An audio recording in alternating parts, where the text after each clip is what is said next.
So the Warzone 2 Season 2 Reloaded patch notes just got released, so let's start reading them.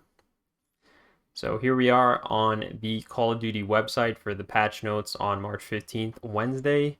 And as you can see here, we have a bunch of different changes to the game. So one of the first things is that there's going to be a new event, the new path of the Ronin challenges. Basically, you just get an opportunity to unlock more camos for every single gun in the game this season until the season ends. So that's pretty interesting. And then they're doing a St. Patrick's rainbow in Al Mazrah. There's going to be something at the end of the rainbow. And you've got one shot in quotations to find out if luck is on your side in Al Mazrah. So that should be something interesting. And then we have the new raid episode 2 here for DMZ that I don't really care about. And then we have a new weapon coming out called the Tempest Torrent.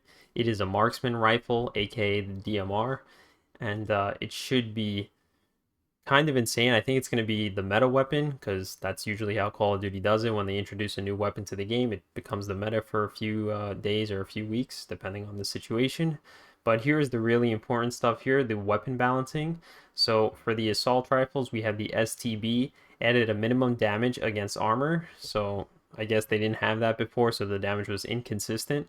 So I guess that's a buff. It doesn't really mean anything.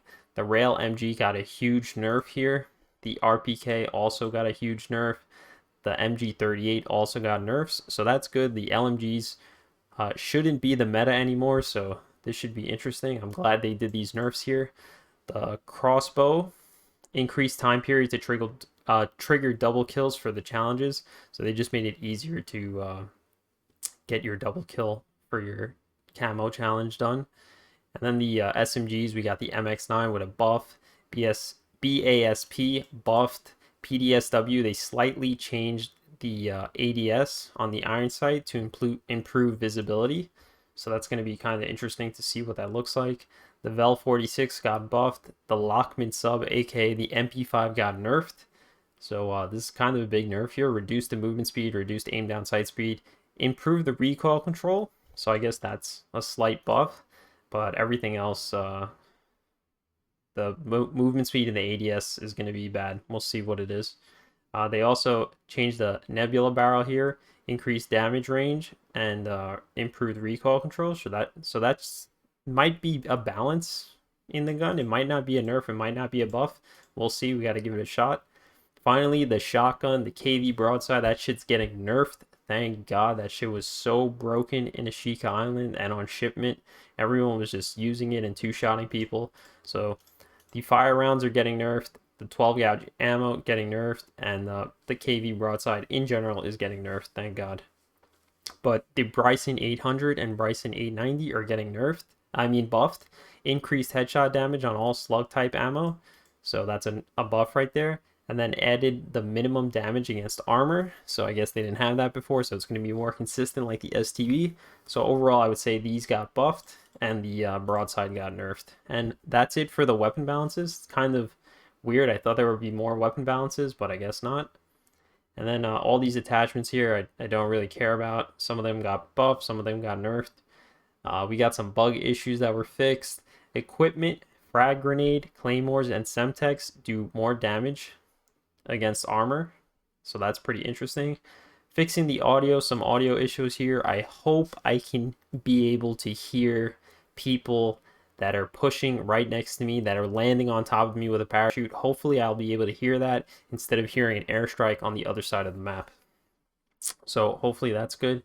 They're fixing the UI and the UX here. New menus, all new menus for camos and weapon challenges.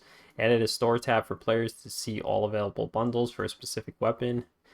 You don't have to restart your game anymore. It just restarts automatically if there's an update. And there's a new party queuing system. So party queuing allows players to automatically join a friend's party once they are finished with their active match. Just like inviting players to player channel, you can access party queuing via the game and social menu. Nice. They fixed a lot of bugs here. Don't really care about them. Well, I do care about them, but it's not worth reading. Kill streaks. Fixed an issue where players would lose a place sentry gun. Nobody cares about this. Nobody Fixed an issue that prevented players from marking a mortar strike and precision. Nobody cares about this stuff. Equipment. Drill charge from eliminating agents in Battle Royale 2. Nobody cares. Just fixing a bunch of bugs here. PC settings. There's going to be a new audio setting for PC players. So maybe I'll test it out and see if I can hear shit in this game. Gyro aiming. We don't use that. Inverted flash. This is a big one here, so you don't go blind in shipment anymore. You can, instead of having your screen turn bright white, now you can click inverted flash in the settings menu and it'll turn the screen black instead, so you don't go blind and lose your vision before 20 years old. So that's really, really good there. And then special ops, don't care about this. Raid, don't care about it. Multiplayer, there's a new map right here.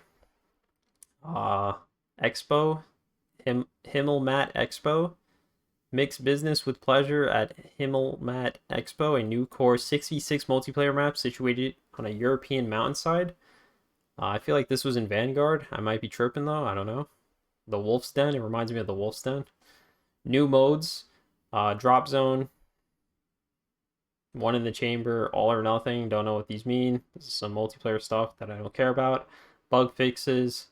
Glad they fixed some bug fixes. Ranked play, so this is pretty interesting. They got rid of weapon tuning from the ranked playlist, which is good because that's what they do in the CDL. I mean, if you want to play ranked play, it's like you're trying to become a CDL player for the most part, or you want to attempt to be a CDL player or just play like the pros basically. So they're getting rid of weapon tuning just like it's gone in the CDL.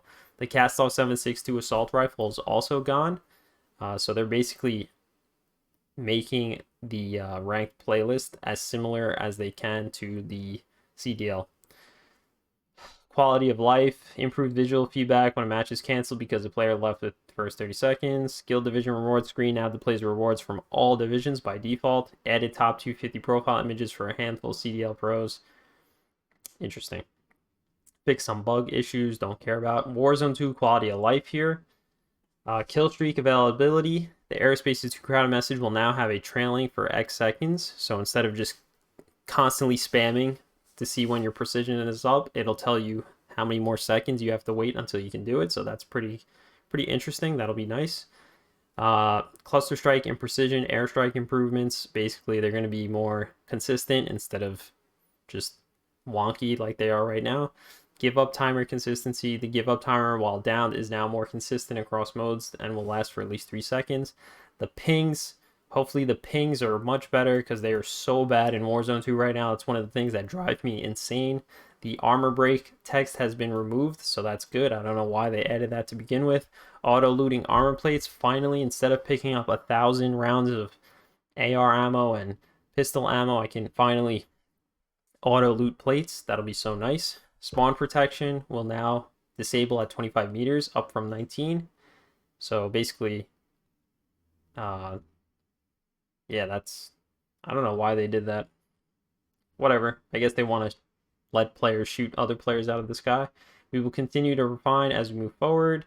And resurgence kill feed. The kill feed will now display who is about to redeploy when their resurgence timer reaches 0. Interesting. UI UX.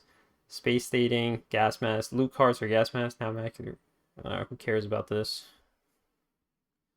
Wait, friendly pings and splash screens are now visible to spectators. That's pretty cool. Loot cards for gas masks now more accurately reflect their damage amounts. Okay, so that's good. That's a good change. Rainbow Glare and Almazra for Xbox only. Never seen that.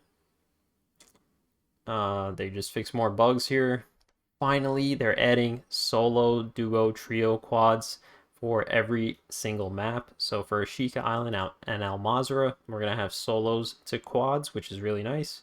And then there's going to be some event stuff here for the 3-year anniversary. You get some calling cards of Verdansk. At first, I thought Verdansk was coming back. When I read this, I was like, wait, what? Verdansk, the map is coming back for like a few weeks, but I guess that's not actually happening and probably never happened. So rip Verdansk. Bomb drones have been temporarily moved until we fine-tune them. Okay, so we already knew about that last week. Bomb drones are so broken. They're actually really fun. I really enjoy them, but I feel like they shouldn't down someone, but I also feel like they should. I don't know. It's a weird thing in the game. Maybe they'll just get rid of them completely and we'll all forget about it. They're gonna try to up the pace a little bit because they feel like it's a little bit too slow. So they're just having restock on the fourth circle so people can re-aim better. And then final circles in Al Mazrah, the top right northwestern section of the map, so that open desert area where there's absolutely nothing there. I feel like they just forgot about that area. Is going to have some improvements. So they're disabling the final circle there. That place is really hard to play final circle. So I'm glad they're fixing that. Redeployment drones are in Ashika. That's good. AI combatant departure. No more AI on Ashika Island, thank God. Hopefully they never come back, but I think they're alluding to that they will come back in the future. Circle balancing. The first circle will be approximately 20% larger. Yeah, I feel like it's so small, the first circle. You only play like a quarter, like a small section of the map at the start of the game. Pacing balances. Actions that affect the resurgence countdown have been adjusted to allow for more windows of opportunity to team wipe the opposing team. Interesting. Improvements have been made to better spread the buy station more evenly through the map. Yeah, sometimes like the whole top left corner of a map doesn't have any buy boxes. It's just weird. I'm glad they're fixing that change. Spawn protection, same thing. Resurgence kill feed, we talked about it. Bug fixes. Redeploy token used to still be in the buy station after the gulag was closed. So that's weird. Good thing they're fixing that. And yeah, there's just more bug fixes, and that's about it. Those are the patch notes for Season 2 Warzone 2 Reloaded. So yeah, hopefully this game doesn't suck anymore. I feel like they're on the right path. They're like sort of listening to the community. I think the weapon balances could have had more weapon balances, but it's okay. Glad they added the solo, duo, trio, quads playlist. That's really helpful. And hopefully this audio is much better because the audio, my camera's bugging out right now. What the hell? Hopefully the audio doesn't suck. I don't know why my camera's blurring out. Whatever. Anyway, that's the end of this video. Make sure to subscribe and check out my YouTube channel. My live stream is on my YouTube channel, and I also stream on TikTok. Thanks for watching. Peace!